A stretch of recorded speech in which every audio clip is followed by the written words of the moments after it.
నా పండగైనా వేడుక ఏదైనా పట్టు చీరల ప్రత్యేక వేదిక వారాహి సిల్క్స్. నమస్తే, వెల్కమ్ టు సుమన్ టీవీ. నేను పద్మిని. ప్రస్తుతంతో పాటు ప్రముఖ పంచాంగకర్త, వాస్తు జ్యోతిష పండితులు, హస్త సాముద్రిక నిపుణులు మేడికొండూరు విశ్వనాథ్ ప్రసాద్ గారు మనతో పాటు ఉన్నారు. మాట్లాడదాం సార్. నమస్తే సార్. ఓం మాతాపితృ గురుభ్యో నమః. నమస్కారం సార్, ఒక అస్ట్రాలజర్గా కొన్నేళ్ల అనుభవంతో చెప్పండి, అశ్విని నక్షత్రం ఉన్నటువంటి 27 నక్షత్రాల గురించి మనం మాట్లాడుకుందాం. టు స్టార్ట్ విత్ అశ్విని నక్షత్రం. ఈ అశ్విని నక్షత్రం వాళ్ళు అసలు ఎలా ఉంటారు? ఒక నక్షత్రాన్ని బేస్ చేసుకుని వాళ్ళ పర్సనాలిటీని మనం మీరు అనాలిసిస్ చేస్తారా? ఖచ్చితంగా వాళ్ళు జీవితంలో మార్చుకోవాల్సినటువంటి అంశాలు ఏంటి ఫర్ ద బెటర్ లైఫ్ అని అనుకోవచ్చు? సెటిల్మెంట్ ఎప్పుడు ఉంటుంది? ఏ దేవతారాధన వీడికి బాగా పనికి వస్తుంది లేదా కలిసి వస్తుంది అని అడిగితే ఏం చెప్తారు సార్? ఒకటి, జాతక విశ్లేషణలు వారి వ్యక్తిత్వాన్ని అంచనా వేయటానికి వీటన్నిటికీ ఉపయోగపడేది ప్రధానంగా లగ్నం. లగ్నాన్ని అనుసరించి లగ్నం ఎన్ని డిగ్రీల్లో ఉన్నది, ఏ నక్షత్రంలో ఉన్నది, వాటిని పరిగణలోకి తీసుకోవటం వలన వారి వ్యక్తిత్వం, వారి శారీరక దారుఢ్యం, శారీరక ఆకారం, వీటన్నిటినీ ఒక పరిపూర్ణమైన అంచనా వేసుకున్న తర్వాత మిగతా భావాల గురించి అంచనా వేయటానికి మార్గం సుగమం అవుతుంది. లగ్నం ఏ నక్షత్రం మీద ఉందో ఆ నక్షత్రం ఇంపాక్ట్ కూడా ఉంటుందా మరి? ఖచ్చితంగా అదే చెప్పింది. లగ్నం ఏ నక్షత్రంలో ఎన్ని డిగ్రీలో ఉంటుందో, ఉదాహరణకి అశ్విని నక్షత్రంలోనే లగ్నం ఉన్నదనుకోండి, వారి మానసిక స్థితి ఏ విధంగా ఉంటుంది, వారి ఆలోచన ధోరణి ఏ విధంగా ఉంటుంది, మిగతా భావాల మీద దాని ప్రభావం ఎలా ఉంటుంది అనేది అంచనా వేయవచ్చు. ఇక రెండవ పద్ధతి, చంద్రుడు ఏ నక్షత్రంలో ఉంటే ఆ నక్షత్రానికి సంబంధించి ఆ నక్షత్రాధిపతిని వారి సొంత నక్షత్రంగా, జన్మ నక్షత్రంగా మనం భావిస్తూ ఉంటాం. ఇది లూనార్ పద్ధతి, ఈ మామూలుగా మనం ఆచరించే పద్ధతి. ఈ పద్ధతి ప్రకారం కొంతవరకు, అంటే జాతక విశ్లేషణ కన్నా ఈ నక్షత్ర జాతకులకు ఈ సమయంలో అనుకూలంగా ఉంటుంది, అంటే వారి ఆలోచన ధోరణి, వారు చేసే పనులు, లేదా వారికి ఎదురయ్యే సమస్యలు, వీటన్నిటిని అంచనా వేయటానికి ఒక సాధనంగా చంద్రుడు ఉండే నక్షత్రాన్ని పరిగణలోకి తీసుకోవాలి. ఎంత అక్యురేట్ గా రిజల్ట్స్ ఉంటాయి? ఆల్మోస్ట్ ఆల్ ఇది చంద్రునికి సంబంధించి మనం తీసుకునేది ఆల్మోస్ట్ ఆల్ టాలీ అవుతాయి. కానీ దాన్ని బట్టే భవిష్యత్తును అంచనా వేయడం అనేది కరెక్ట్ కాదు. ఎలా కాదు?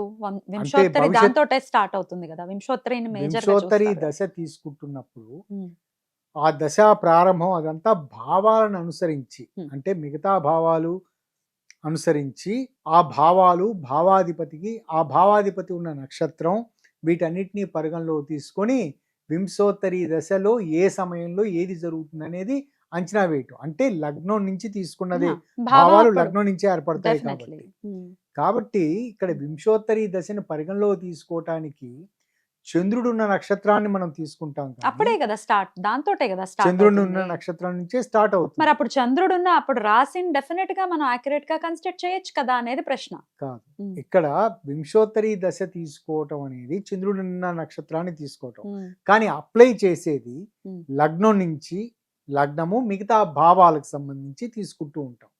అందుచేత చంద్రుడికి ప్రామినెంట్ రోల్ ఉంది, కానీ కేవలం చంద్రుడున్న నక్షత్రమే వారి జీవితాన్ని, భవిష్యత్తుని డిఫైన్ చేస్తుంది అని అనుకోవటం పొరపాటు. ఎంత పర్సెంటేజ్ డిఫైన్ చేస్తుంది ఆన్ దట్ నోట్? కొంతవరకు వాళ్ళ మానసిక స్థితిని అంచనా వేయటానికి. అదే కొంతవరకు అంటే ఎంత పర్సెంటేజ్? ఇప్పుడు ఉదాహరణ మనం అశ్విని నక్షత్రమే తీసుకుందాం. అశ్విని నక్షత్రం గురించి ఇప్పుడు ప్రస్తుతం వివరణలోకి వెళ్తున్నాం. ఇందులో అశ్విని నక్షత్రానికి సంబంధించి సహజంగా వారి మానసిక స్థితి ఏ విధంగా ఉంటుందంటే, ఒక బలమైన గుర్రం మీద ఒక ధీశాలి బలమైన వ్యక్తి కూర్చొని ఆకాశం వైపు గాలం వేసే అంతటి మానసిక స్థితి ఉన్న రూపంగా అశ్విని నక్షత్రాన్ని మనం పరిగణలో తీసుకోవచ్చు. బలమైన గుర్రం మీద ఒక బలశాలి కూర్చొని ఆకాశం వైపు, అంటే మనకి శూన్యంలో అది ఎక్కడో ఎయిమింగ్ హైకి చూస్తున్న మానసిక స్థితి దానికి చేస్తున్న వ్యక్తిగా, కాబట్టి అశ్విని నక్షత్ర జాతకులు వాళ్ళు ఎనర్జెటిక్ గా ఉంటారు. వాళ్ళకి ఆత్మవిశ్వాసం చాలా ఎక్కువగా ఉంటుంది.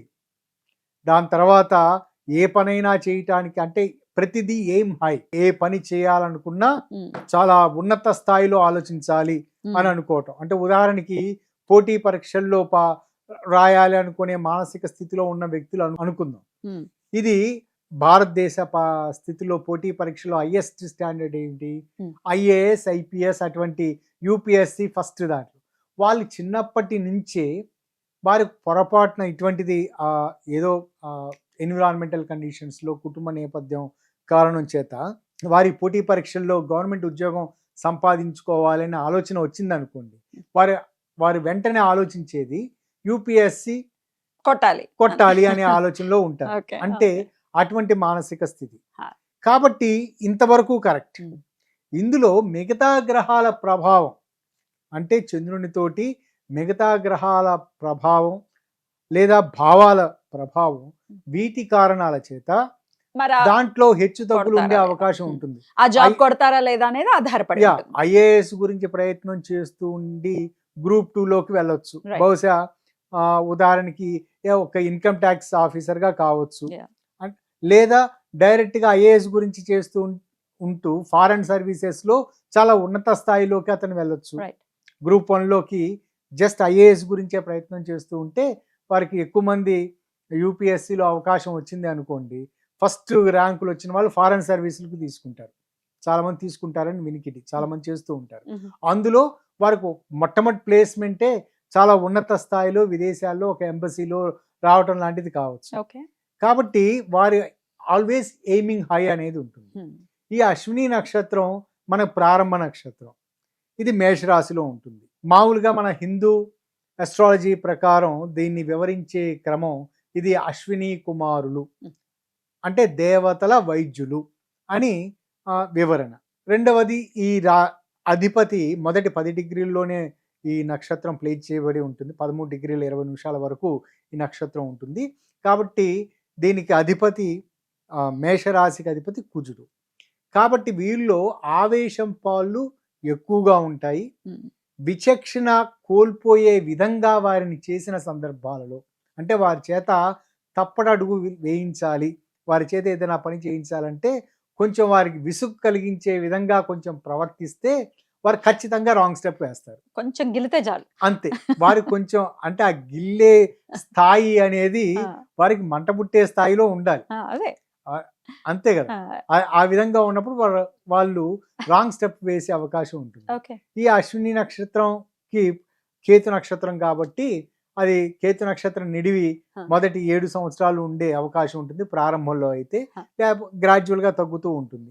దాని తర్వాత వచ్చేది శుక్ర మహర్దశ. శుక్రుడు మేషం నుంచి చూసుకున్నప్పుడు ద్వితీయ సప్తమాధిపతి అవుతాడు. కాబట్టి వీరు త్వరగానే వారికి 27 సంవత్సరాలు మ్యాక్సిమం 27 సంవత్సరాలు వయసు వచ్చే లోపలే జీవితంలో స్థిరత్వం అనేది ఏర్పడుతుంది. మనకి ఇప్పుడున్న పరిస్థితుల ప్రకారం, మన భారతీయ స్థితుల ప్రకారం స్థిరత్వం అంటే పెళ్లి చేసుకోవటం లేదా పెళ్లి చేసుకొని మంచి ఉద్యోగంలో స్థిరపడటం, అంటే త్వరితగతిన వారు స్థిరపడే అవకాశం ఉంటుంది.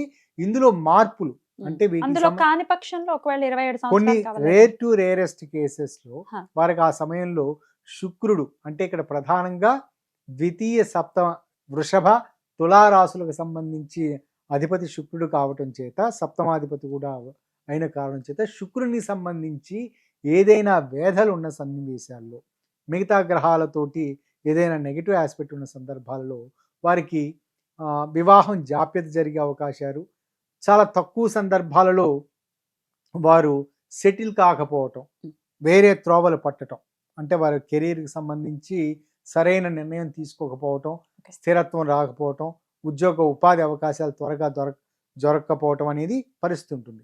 అటువంటి సన్నివేశాల్లో ఏ గ్రహానికి సంబంధించి అయితే శుక్రునికి సంబంధించి నెగిటివ్ ఆస్పెక్ట్ ఏర్పడిందో ఆ గ్రహానికి సంబంధించి శాంతి విధానాలు ఆచరించుకున్నప్పుడు అనుకూల ఫలితాలు ఉంటాయి.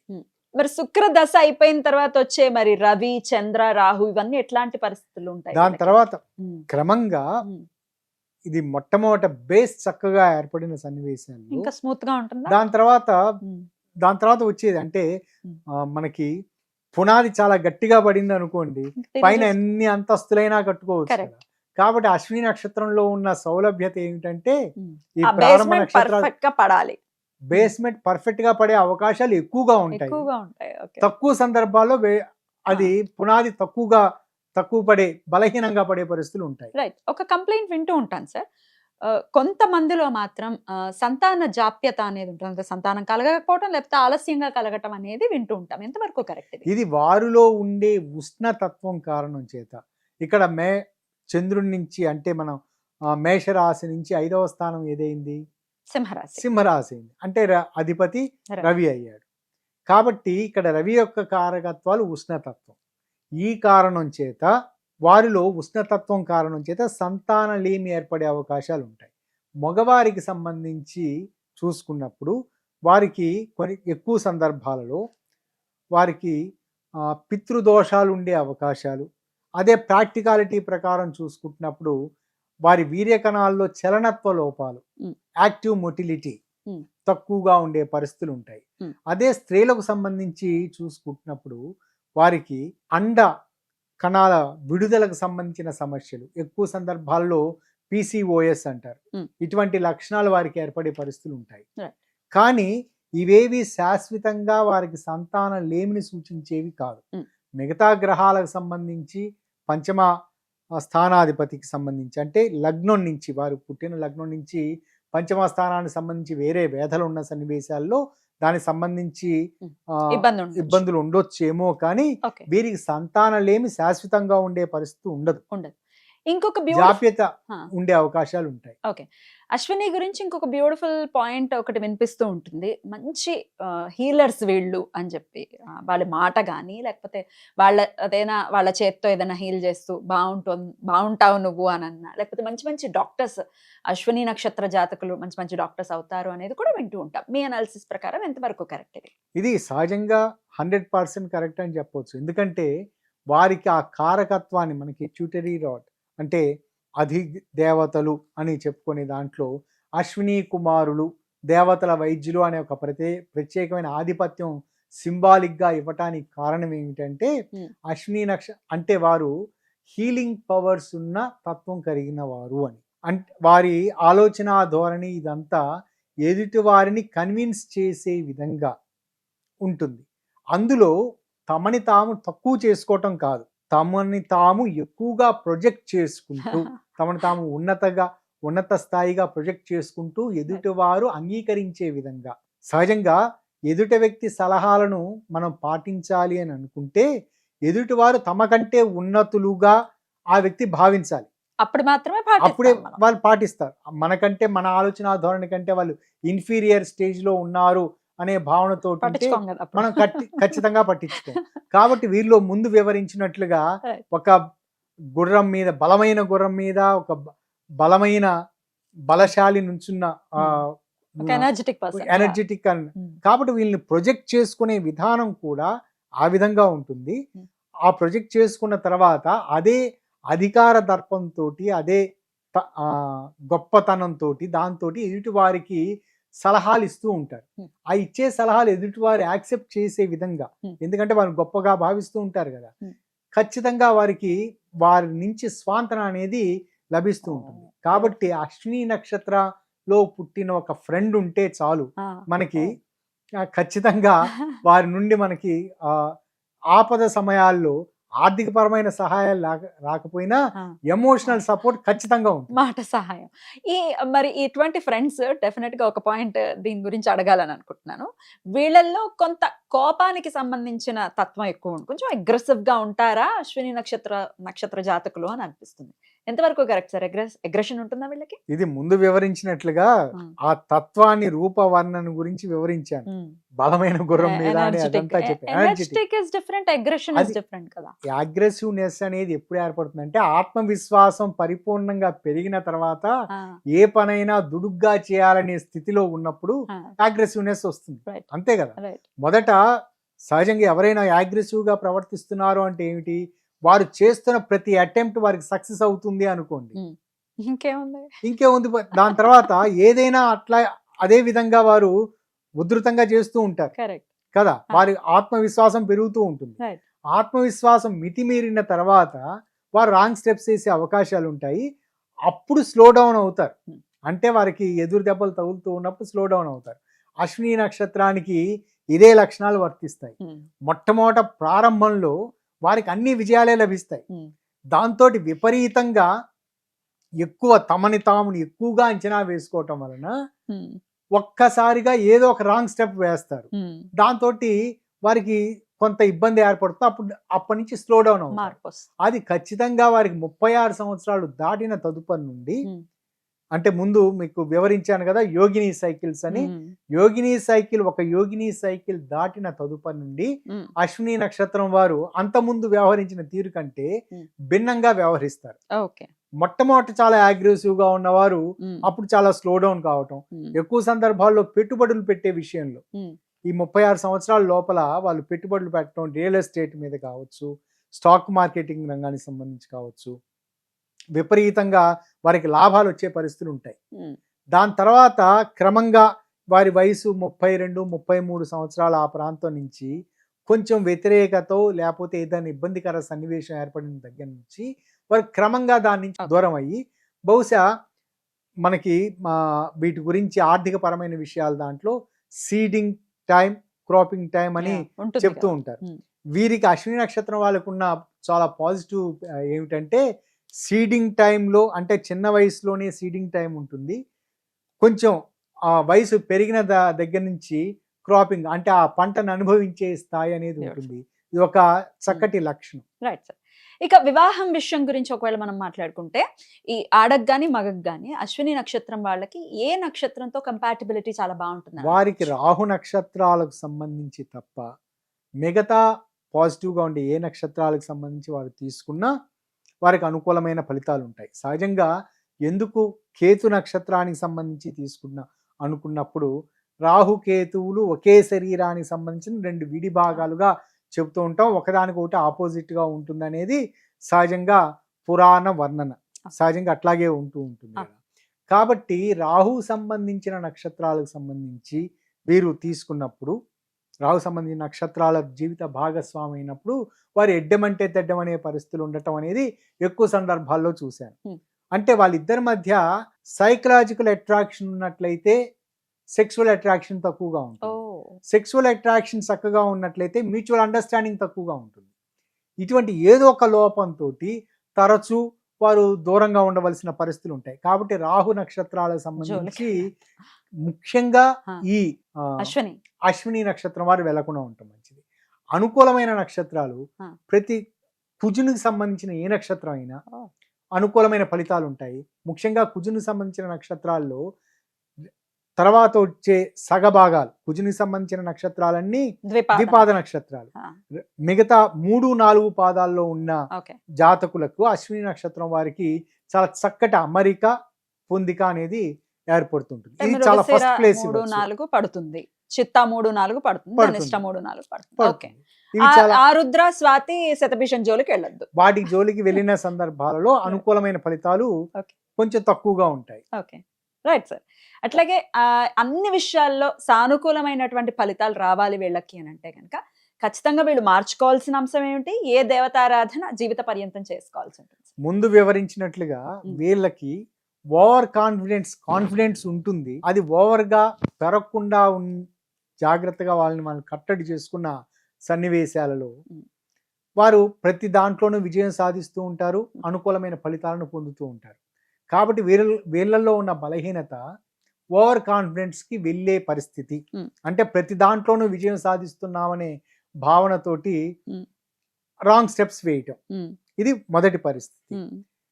కాబట్టి వీళ్ళు తీసుకోవాల్సిన జాగ్రత్తలు తమను తాను సంస్కరించుకుంటూ విజయాలు వస్తూ ఉంటే ప్రతి పని చేయటానికంటే ముందు ప్రణాళికాబద్ధంగా వెళ్ళటం. అంటే ఇక్కడ ఆటో పైలట్ లో పెట్టి వాహనాన్ని నడపటం అనే మానసిక స్థితికి వెళ్ళకూడదు. మనకి ఇప్పుడు అదే మరొక రకంగా చెప్పాలంటే కార్లలో ఇప్పుడు కొత్త రకమైన టెక్నాలజీ ఇది వచ్చింది. స్పీడ్ కంట్రోల్ కి స్క్వీజ్ అని ఏదో పెడతారు కదా, 100 కిలోమీటర్ స్పీడ్ అని. ఒకే డైరెక్షన్ లో వెళ్తూ ఉంటుంది, స్టీరింగ్ ని వదిలేసి కామ్ గా రిలాక్స్డ్ గా కూర్చొని వెళ్తూ ఉంటారు. ప్రమాదాలకు కూడా అది కారణం అవుతుంది. కాబట్టి ఇటువంటి ఆటో పైలట్ మోడ్ వద్దు అనేది వీరికి పనికిరాదు.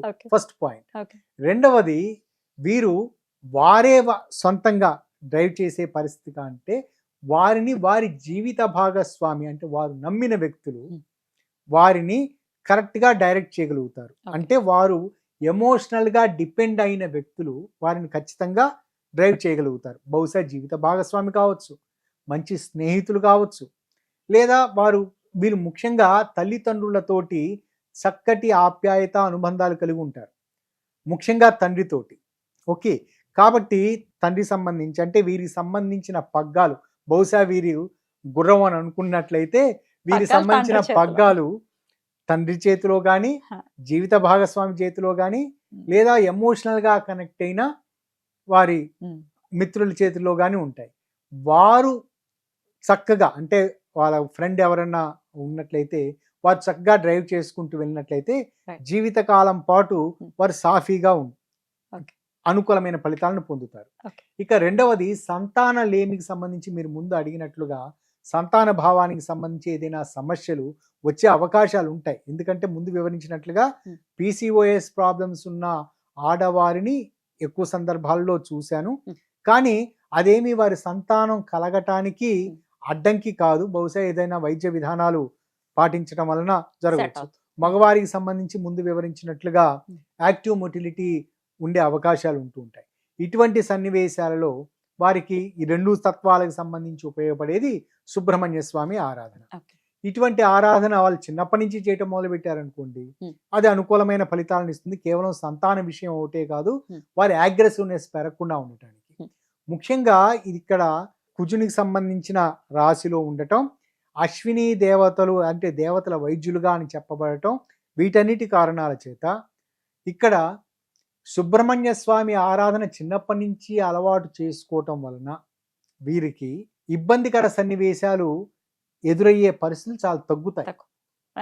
అద్భుతం సార్, చాలా బ్యూటిఫుల్ గా ఎక్స్ప్లెయిన్ చేశారు. ఎవరైనా అశ్విని నక్షత్ర జాతకులు వాళ్ళ కుటుంబంలో ఉన్నా, తెలిసిన వాళ్ళు ఎవరైనా ఉన్నా కూడా మీరు చెప్పేటటువంటి అనాలిసిస్ వింటూ ఉంటే వాళ్ళ గురించే చెప్తున్నారా అని ఎంత యాక్యురేట్ గా చెప్పారు. అంత మ్యాచ్ అవుతూ ఉన్నాయి మీరు చెప్పినటువంటి మీ అనాలిసిస్. చాలా బ్యూటిఫుల్ గా ఎక్స్ప్లెయిన్ చేశారు. కృతజ్ఞతలు సార్. ఇక నెక్స్ట్ వీడియోలో భరణి నక్షత్రం గురించి తెలుసుకుందాం. నమస్కారం సార్. నమస్కారం.